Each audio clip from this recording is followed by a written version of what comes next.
People don't know their mandate, so they are jealous of other people. If your mandate is to be an intercessor, why are you troubled about the person traveling from nation to nation? It will not even get your attention because it's not part of your script. The reason you can be jealous about what somebody else is doing is because you don't know the one you are called to do. If God calls me to sleep, why will I be bothered about the person dancing? If God calls me to intercede, why will I be bothered about the person who is on every flyer? The reason you find jealousy, backbiting, evil in church is because mandates are not known. So people want to do everything. If God tells you your place is at the back, naturally the desire to stay at the front will die, because you know that's not where you were sent to. But when people don't know their mandate, then there will be a problem. Remember, we are using Abraham, Moses, Paul, and Jesus as case studies. You have seen that all of them had encounters before they started. You would also see that every one of them had definite mandates from God. For Abraham, the Bible said to him in Genesis 12, God now showed him the mandate.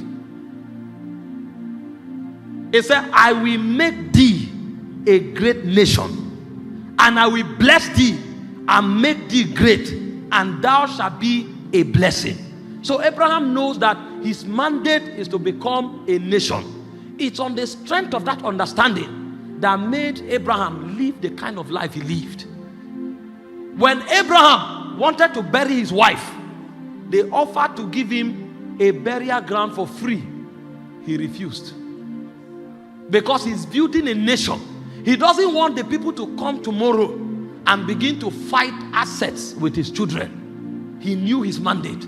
When Abraham wanted his son to get married, he told Eliezer to ensure that they don't get a wife from him among these people. He said to send him back to his father's land and get a wife from among his people, because he didn't want corruption. He didn't want mixture.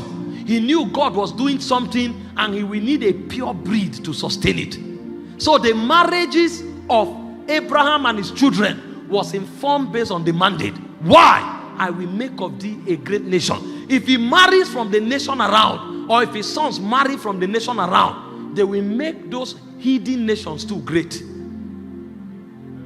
So the mandate informed their marriages. The mandate informed their lifestyle and the way they did business. Don't dash me your land. No, I will pay for it. What is the what? He measured it and paid. When Abraham went to the battle of the kings in Genesis 14 and destroyed 4 kings, the king of Sodom came to give him the spoils. He said, I will not take even a latchet from you, lest you say you made Abraham rich. The man knew that God brought him to make a nation. That mandate informed everything Abraham did. You think you are a preacher. If you know you are a witness, before you preach one message, you will sit down until God talks to you. Because you know for you, it's not Bible study. When you talk, you are moving a generation to another dispensation. You have not known your mandate. That's why you can do what every other person is doing. When the new hairstyle come out, you are the first to model it. When they bring new fashion, they are tearing their jean. When they see you on Monday, your jean is torn with a very big canvas. And then you are walking like this. Why? Because when you come, you can read the Bible. If you know your mandate, you will know it's not about reading the Bible. You will know you are an oracle. You bring the oracles of God to a generation. And people who are able to carry the oracles of God, they hide in the secret place until the shadow of the Almighty comes upon them. And sometimes for you to be able to touch that shadow, it will take 1 week. So you may stay indoors for 5 days to preach one message, because you are not a Bible teacher. You are not a theologian. You are a witness to a generation. Only your mandate can confer such bodies on your heart. You find people loafing around and calling themselves ministers. It's because they don't know their mandate. A man like Abraham cannot afford to be careless around family, because he knows that God have raised him to what? Become a great nation. And he knows the tributary through which that nation can be formed will be through family.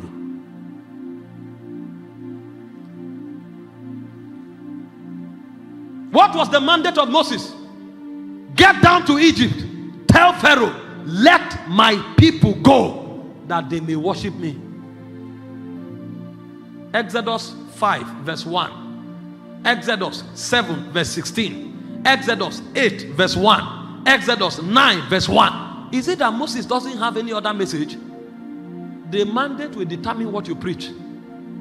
You don't preach because there's so much to say. You preach because your mandate will give you a message for your generation. Have you seen men who truly make impact in life? Billy Graham preached salvation and the cross for more than 68 years of ministry.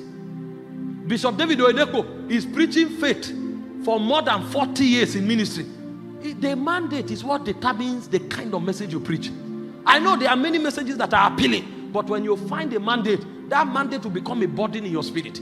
Your life and your communication will communicate that mandate. When you say people who don't have specific direction, they've not found a mandate. When you find people who you can't define them, they've not found a mandate. And they may be very charismatic, they may be very creative, but they are not ministers of God. Because when God puts a mandate on your life, that mandate will shape you. It will become a burden in your spirit. Jeremiah said, his word was in my bone as fire. Even if he didn't want to, that fire won't let him rest. And so everywhere he goes to, the fire pushes him to utter those oracles. When you see people who don't have mandate, they can't affect their generation. Because they cannot create impact enough to change things in the territory. Today they say one thing, tomorrow they say another thing. Today they live one lifestyle, tomorrow they live another lifestyle. There's no mandate. Every minister that satisfies the call has a mandate and he sits on that mandate. You can't go to a ministry and then you don't find what God is saying. God told me to raise sons that can bear his burdens, to raise priests that can advance his will and his kingdom, and to raise kings that can exercise his government and reign in life. Any day you hear my message, a body must come on you. Even if I'm teaching on prosperity, somewhere, somehow, a body, I must put something in your spirit that will make you go to seek God. If you hear it, you will assume you have not started. What have I been doing? The idea is to put a burden in your heart to go to seek God. And so even if I'm talking about marriage, it will result in a body. That mandate becomes a body. It flows out of you as a message. It flows out of you as a life. If you know this, competition will die. Because you can come here and prophesy, and it will be as if you are prophesying with razor blade. You will not see me come here and try to say, come, your name is Gideon, your name is Martha. It's not in my mandate. But when I talk, you will leave that meeting and you will seek God for the next 3 months. So if somebody is prophesying, I'm excited. I stand up, I clap, I jump up, I'm happy that people are being delivered. But it doesn't take anything from me. You see somebody doing well in his mandate, and then you lose your sleep. You are rolling on the bed. Can you imagine? This man now is raising crutches. I've never seen any crutches. So you now go for a miracle service, urgent miracle service, and you are lifting the crutches, but the person is not yet walking. You want the crutches to appear on camera so that you too, you are a criminal. I'm telling you why men are bringing reproach to the name of God.